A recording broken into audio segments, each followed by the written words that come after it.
Hey, you guys, welcome to Rebuilding a Kick-Ass Life. I am Emily, and for those of you that are new, welcome, and for those of you that have been around, welcome back.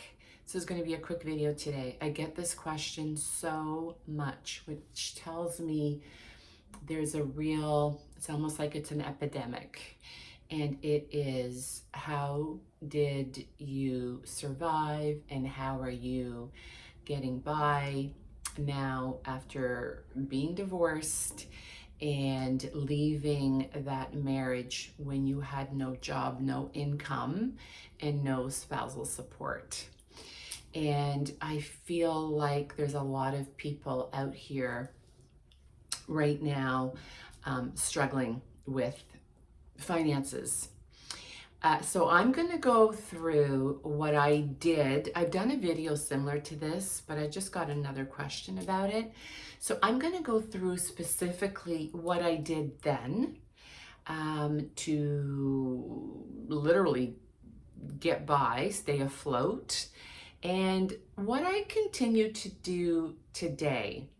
And you know, there was a few years there where I backed off a lot of this because I was doing really well financially. But you never know when life is going to come at you. And for me, I'm in a position again right now where I have to be really cognizant of the fact that my business is not doing what it used to do, as many businesses are doing. For those of you that know, I'm actually going to be starting a new job on Monday. It's also going to be it's going to be more like a supplementing my regular income, but I have to do that because get away from the I have to do that because again, I find myself in a position where if I want to maintain the same lifestyle, I either have to, we only have two choices, right? We either have to figure out a way to make more money or spend less.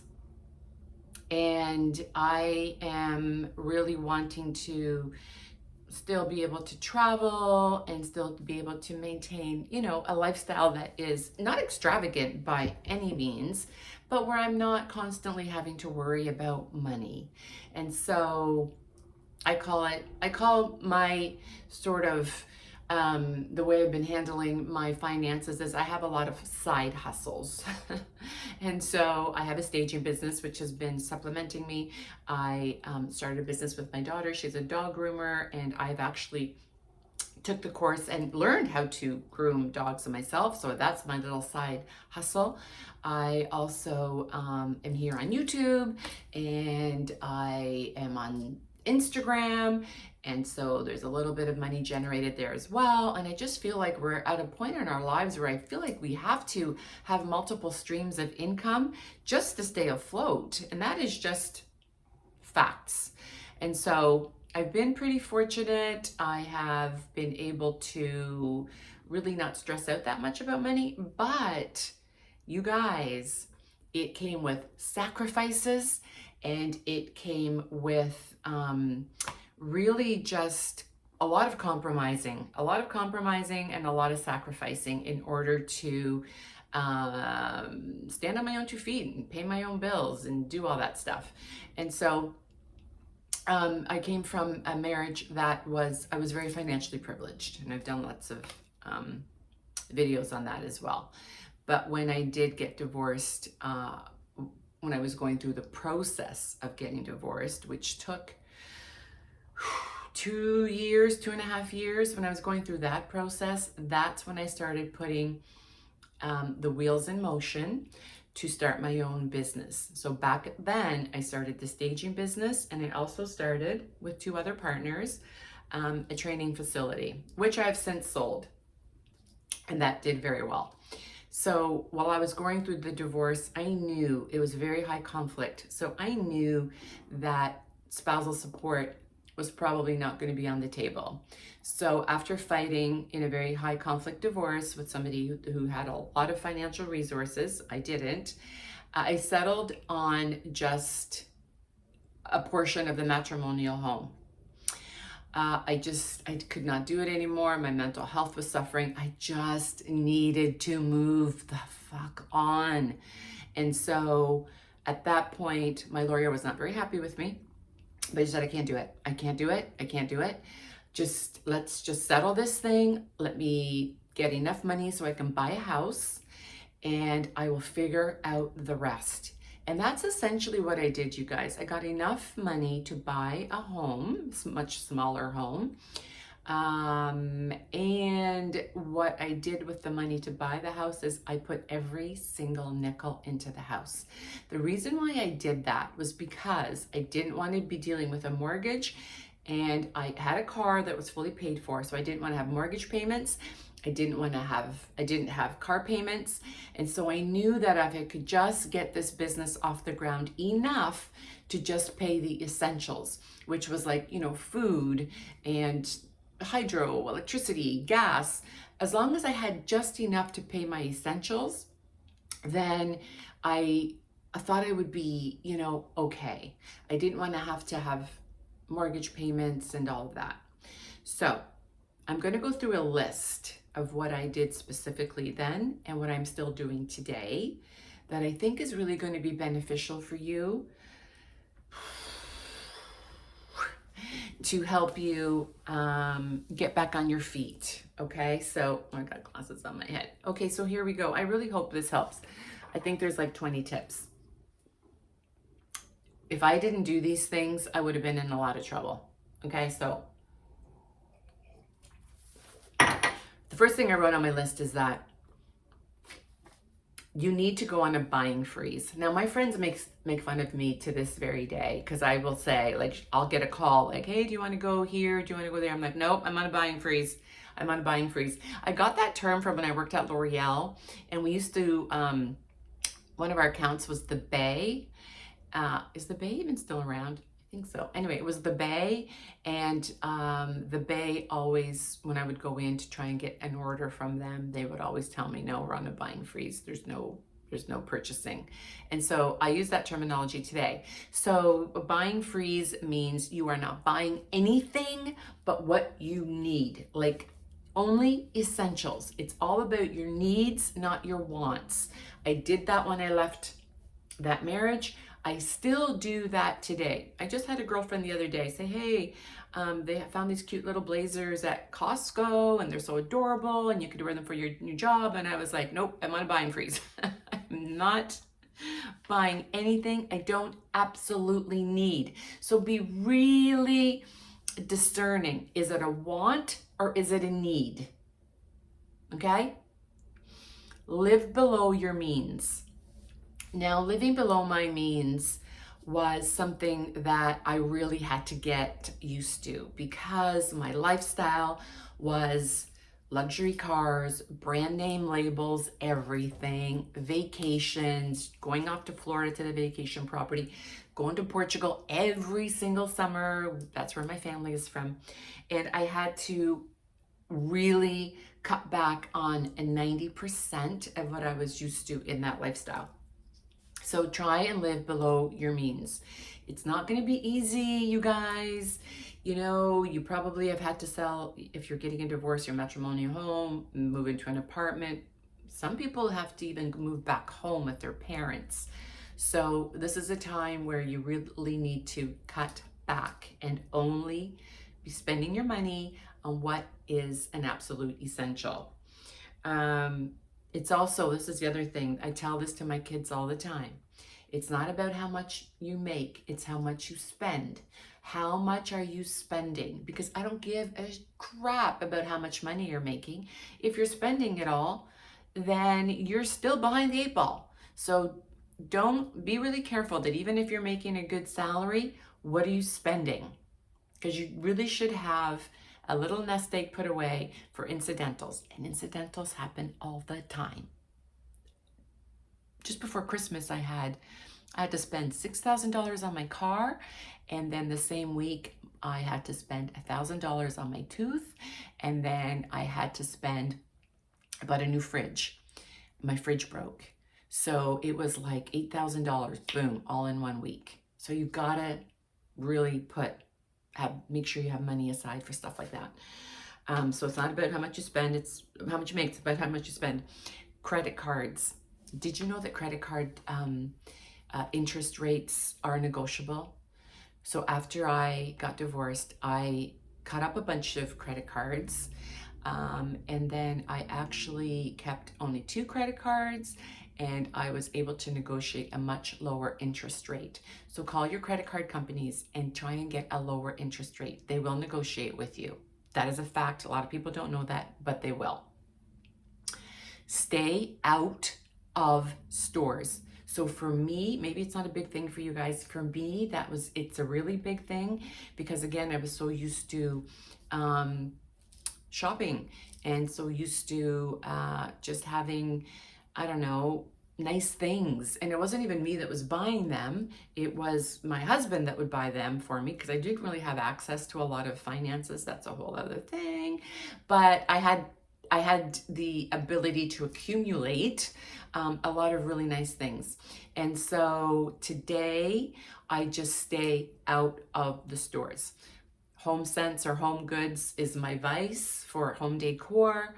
I love it. I want to every cushion that I can see in the newest color and the newest fabric and the newest texture. And I know that that is my weak point, so I do not even go. So stay out of anything that is going to tempt you to buy. The other thing I don't do anymore is I don't follow influencers on social media. You know, when they do like Amazon hauls and stuff like that, I took the Amazon app right out of my phone. I just did this recently. I took the Amazon app right out of my phone, and I don't watch the influencers that have the Amazon hauls with great deals on this and great deals on that. Even though it's a great deal, you're still spending the money. So nothing that is going to tempt you, get rid of it. Don't do it, okay? That's the other thing I just did right now. Get a side hustle. So my side hustle, like I said, is YouTube is a little side hustle. Instagram is my little side hustle. My daughter makes candles. That's her little side hustle. So get a side hustle that can maybe bring in more money.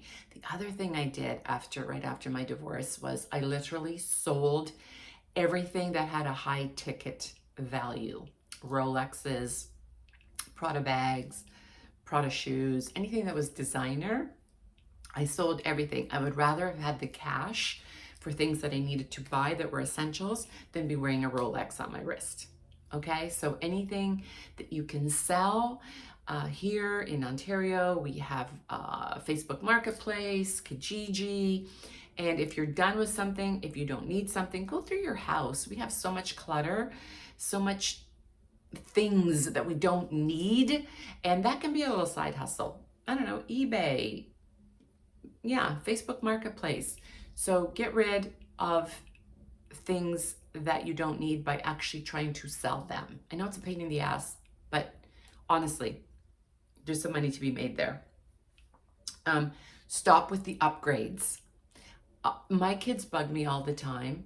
I had an Android phone for the longest time. It was probably, I don't know, 8 years old. And they kept bugging me to like, oh my God, you need an upgrade, you need an upgrade, get a new phone, get a new phone. Why do I need a new phone? This phone works perfectly fine. So stop with upgrading to all your iPhones to the latest, the newest, the best. You don't need it. Same with computers. If your computer is working fine, there's no need to upgrade. So stop with the upgrades. I know that companies are constantly trying to get you to upgrade or bundle this or bundle that. If you don't need it, don't do it. It's just going to cost you more money. So stop with the upgrades.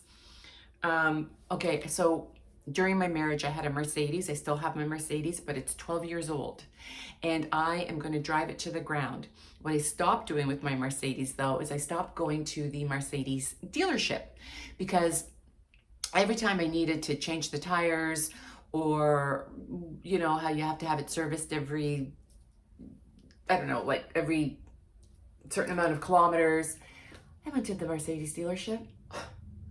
It is like a third of the price just going to a local mechanic. So I don't go to the Mercedes dealership anymore. I found a really great local mechanic who was reasonable and really good.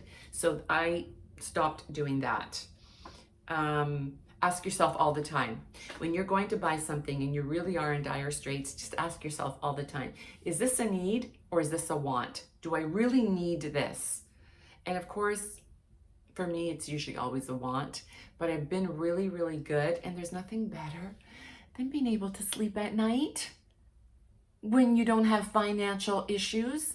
And so that to me is a lot more worth it than not being able to sleep just because I want something. Okay, well, also when I got out on my own, I've talked about this before, I literally went through everything. I went through all my statements, and that's another thing. Don't put your bills on reoccurring payments or automatic debit.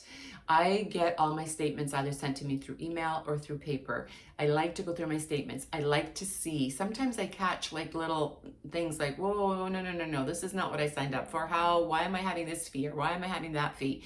And I think that a lot of companies count on you not noticing that, but I like to see my statements. I like to see what I'm spending. I like to see even my hydro bills, because here in Ontario, we have 3 different systems for paying our hydro bills, and it is like peak, off-peak, mid-peak. So I like to look at my bill to see, where I can save. Am I running the dishwasher off-peak? Am I running my washer and dryer off-peak? Because it's a huge difference in savings.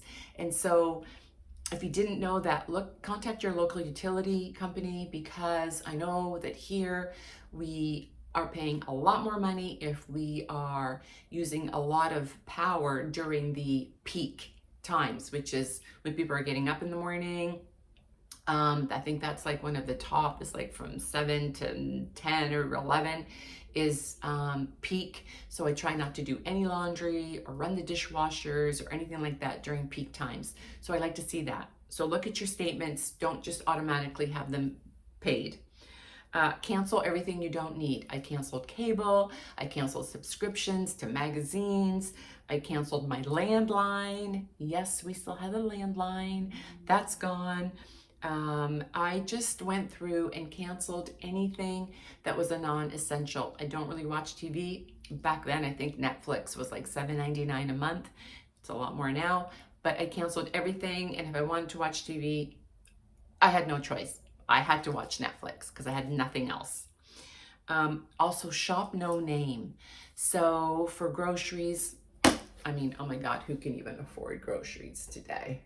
Groceries are insane. Groceries are just stupid. I don't know how families are doing it with the groceries. So again, I live in Ontario. We have no name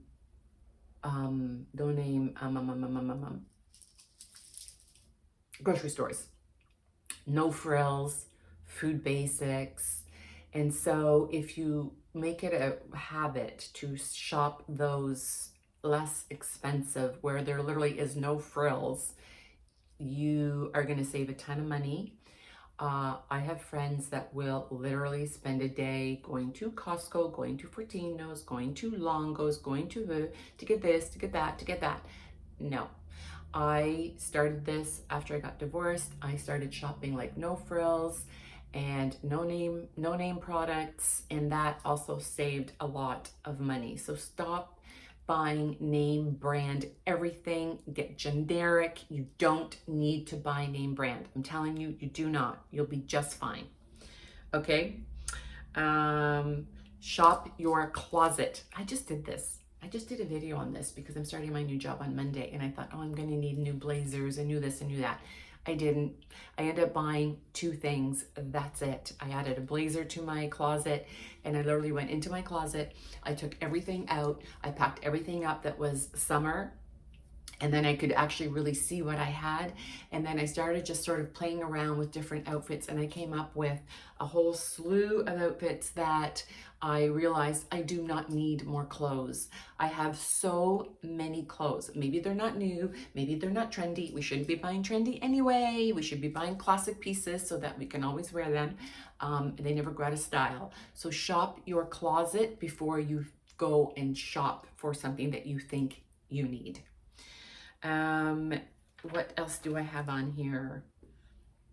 I think I've covered everything actually that I wanted to talk about. But you know what, you guys, it can be done. I'm telling you, it can be done. It's going to take some sacrificing. It's going to take some compromising. It's going to take being okay with not having the latest and the greatest and the hottest trend. And you know what? I don't even feel the need to really do that anymore. I really don't. What I want is to not be stressed out about finances, which are a big problem right now for a lot of people. A lot of homelessness, a lot of people losing their homes. It's a mess here in Canada. And I know it's a mess in the States too. So that's it. I hope those ideas help. Let me know, leave me a comment if you have any other ideas that can help with the other people that are on this channel and that are reading the comments. Like I said, it's not easy. You know, when you have to completely change your lifestyle, it takes some getting used to. But at the end of the day, I found that even when I was in that lifestyle, that I was buying things to impress people that I didn't even like. And so I don't do that anymore. Hope that helps.